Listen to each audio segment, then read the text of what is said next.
როგორ შეიძლება ვებრძოლოთ სხვადასხვა ცოდვებს, რომლის ჩადენის შეჩერება არ შემიძლია, მაგრამ ჩადენის დროს დიდ შეძრწუნებას ვგრძნობ. ცოდვასთან ბრძოლის ხერხზე ჩვენ წეღან ვისაუბრეთ. ახსარება ეს ძალიან მნიშვნელოვანი რამე. და კიდევ რა იცით, ცოდვის წინაპირობებს უნდა მოერიდოს ადამიანი. მაგალითისთვის ვამბობ. თუ ადამიანს ლოთობისკენ აქვს მიდრეკილება, ის თუ დუქანთან გაივლის, დიდი საშიშროებაა რომ შეცდეს. მაგრამ ის თუ ბიბლიოთეკასთან გაივლის, იმდენი საშიშროება არ არის, ხო მართალი? ანუ გააჩნია შენ იმ წინაპირობებს როგორ ერიდები.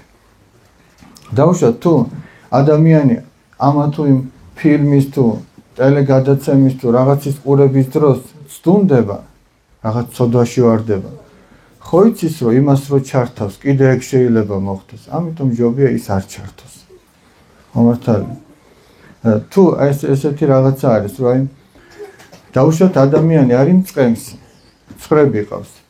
თუ თავის ცხრებს იმ ტყესთან ახლოს აძოვებს, სადაც მგლები არიან, თუ ჩაეძინა, ხო დიდი საშიშროება რომ მგელმა შეუჭამოს ეს ცხრები. მაგრამ თუ წაიყვანს და მოშორებით კარგა შორმანძილზე წაიყვანს და იქ აძოვებს, ამ წყემს რომ ჩაეძინოს, უფრო ნაკლები საშიშროებაა რომ მგელმა შეუჭამოს. ხო მართალი? ჩვენც ესე ვართ. თუ მოვერიდებით, აი სიტყვაზე ვამბობ, აი მანდილოსნების შემთხვევაში ხშირად უთქვიათ ხოლმე, რომ აი რო დასხდებიან, ესეც უხასიათოდ შეიქმნა.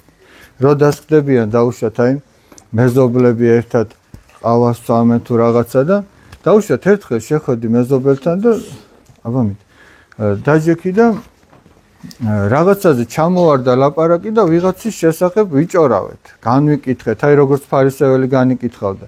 ერთ დღეს ეგრე გავაკეთეთ. მეორე დღეს რო შევედით იგივე, მესამე დღეს იგივე და მეოთხე დღეს შენ ხო იცი რომ შეხვალ იგივე მოხდება. ამიტომ რო უკვე აპირებს შესვლას, მაშინ სწოდავ ადამიანი. აი იმას უნდა მოერიდო უკვე. რომ შეხვალ და საუბარი დაიწყება და შენც რო ჩაერთოვი, მაშინ კი არ სწოდავ.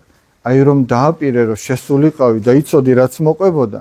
აი ხო არის ხომ იტყვიან რომ ადამიანს სიმთვრალეში ცუდი ხასიათი აქვს და რაღაცეებს აფუჭებს.